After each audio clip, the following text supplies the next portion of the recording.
Hey, welcome back to Dragon in the Afternoon on Stylin Radio. Yeah, Only Stylin Radio. yeah, you knew where you tuned into, so yeah. It is 3 o'clock. I would ask you where your kids are, but I really don't give a shit if you got kids or not.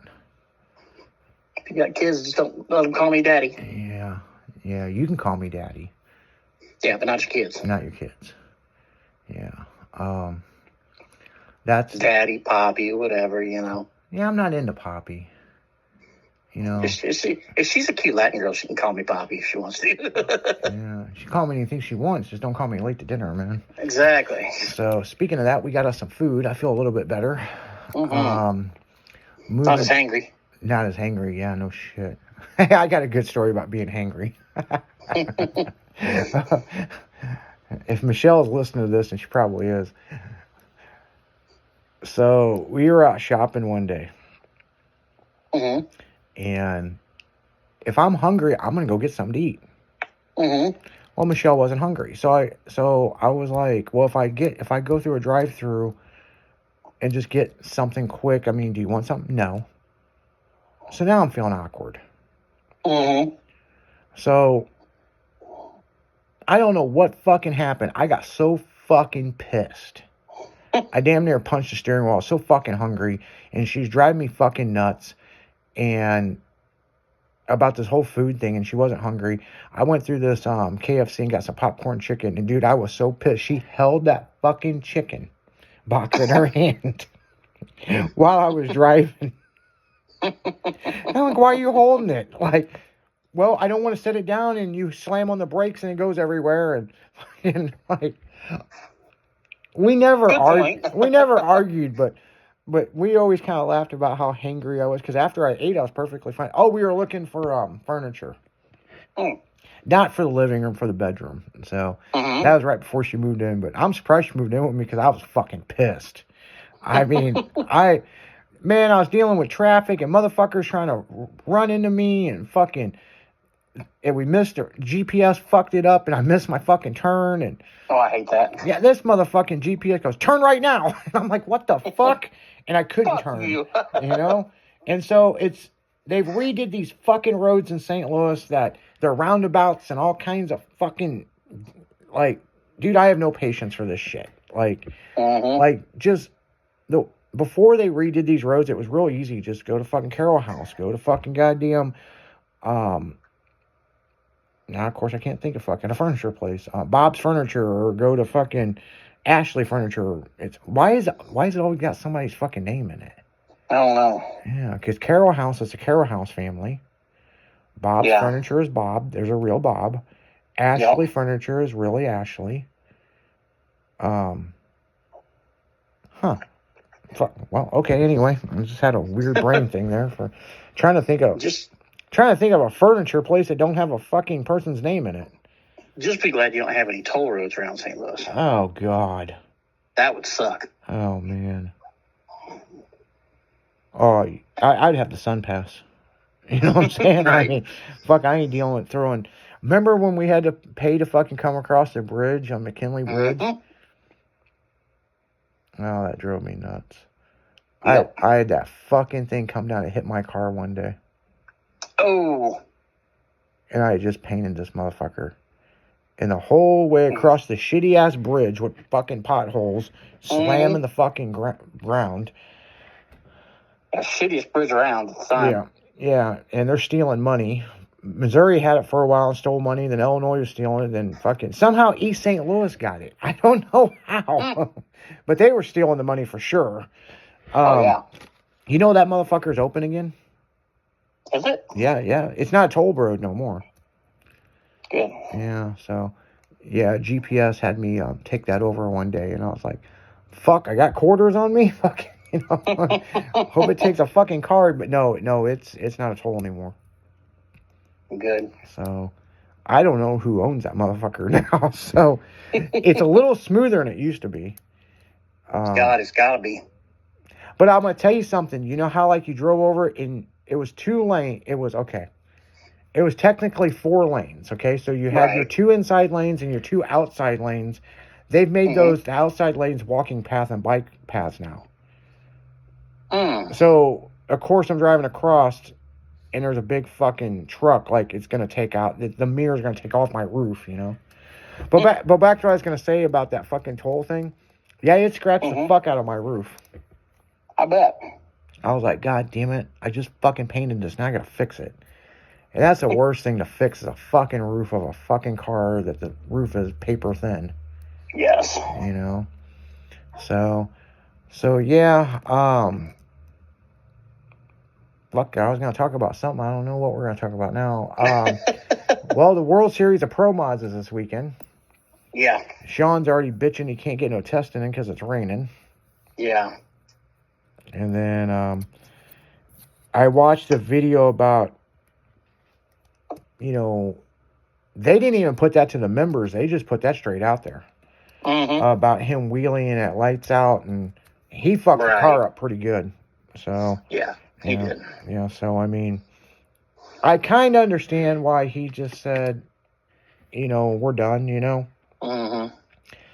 But his wife was pretty fucking freaked out about it. Yes, she was. You know, so, you know, I still think it's Jimmy's fault that it happened. So, like, Jimmy was like, everybody's wrecked on that show, but Sean hasn't. And I'm like, dude, you shouldn't even say that. He didn't wreck, he just wheelied hard. Well, you know what? He repeated what he did 9 years ago. Yeah, that ain't a wreck. That's just a hard wheelie. Yeah, except fucking he went airborne for a second. But yeah, I mean, the poor car's got to go back to DMC. Obviously, the front end's falling off of it. VIN, fiberglass and carbon, is making new doors, and yeah, that door is all fucked up. Like when he went airborne, the door flipped apart and went onto the roof. Well, see, the door came open that one pass. Yeah, and they couldn't understand why, but the door was just falling apart. So, and then the front end, which is the old MPK front end, which... Yeah, it's had a lot of abuse. Yeah, so it just basically rattled the cage off of it, and so they bolted it all together. So, I mean, realistically, I mean, they were staying in the game. The motor's healthy, is doing good. That one pass, they think one of the spark plug wires wasn't pushed down all the way, but, you know, shit happens. Yeah. You know? But then he made 2 more passes. The track wasn't prepped enough, and he spun the tires. No big deal. Right. And then they tried it again, and it wheels went up. They have a control box on there for what it's actually like got a level. Wheelie control. Yeah, the wheelie control. It's got like a level, like on a level, you know. And it kind of kicks back power, but he was heading towards the wall. So he had to get out of it, you know. So yeah, that's pretty much what happened with that. So yeah. But it fucking left hard. It fucking left real hard. God. So yeah, I think if they would have tried to make another pass, it could have been good, but there's too many. The control arm was bent, you know. Yeah. The front wheel was cambered, but they got the toe fixed, and you know. Well, the control arm was bent, and a couple of I think you said the top bar on the shock was bent a little bit. Yeah, and so there was some good damage. I mean, it wasn't major, but it was enough to fuck the day up. Well, here's the thing: anytime you throw one of those cars up in the air, that you got a lot of titanium, you might as well not make another pass, because it needs to go back to the chassis jig, you know, and that's just part of the game, you know. Yep. But one of the things he said that he's not used to at MPK, it's always back-to-back 45-minute in between runs. They have to wait like 6 hours between runs. And he's not used to that. And he said that's the same way with the Pro Mod deal, you know. But he's like, we're learning to get used to it, but you know, I'm the kind of guy, I'm ready to go. So yeah, I want to go racing. Yeah, and that's, you know, back when I was racing, there was times, and that's the reason why so many people enter so many classes, so they can get more runs in, you know. Yep. But back when I was racing, yeah, we'd fucking start barbecuing or doing something, you know what I'm saying? Play with RC cars, you know, do something. Yep. You know, because they call your class up, well, you got to be ready. Well, they're used to fucking turn around in 45 minutes. And then there's oil downs and wrecks and breakdowns, and they have to re-prep the track and all that. So, yeah, that's part of the game. Yeah, it is. That's how it works. So, yep. Ain't nothing wrong with that. Nope. And then lights outs, or not lights out, but World Series of Pro Mods this weekend. And I'm not going to it. I'm not going to be able to make it. This, I already talked to David. Spring Break Jam in South Padres this weekend. So, good times. Always a good time down there in South Padre, northern Mexico. So, yeah, I really wanted to go to Padre this year. With my mom passing away and all this stuff, and we still got to plan the funeral stuff and all that. I mean, it just right. There's a part of me that can just go. Everything will be fine. But there's another part of me. I've got so much shit to deal with, and getting the death certificates and all that. And apparently, I didn't know this. So the funeral home will print off as many death certificates as you want. Right. But if you have to get them afterwards, they're $50 a piece. Oh, shit. So, yeah, I got to get like 6 death certificates. One's got to go to the bank. One's got to go to the insurance company. One's got to go here. One's got to go here. So yeah, it's quite a bit. I had a friend of mine. She told me, just get ready. This is going to be 2 years of your life. And I'm like, 2 years? I'm like, shit, I plan on having her house done and ready to go fucking by April. Oh, it's going to take you longer than that. I'm like, apparently you never seen me move shit. Go in there with a couple guys, this, and this, load this shit up.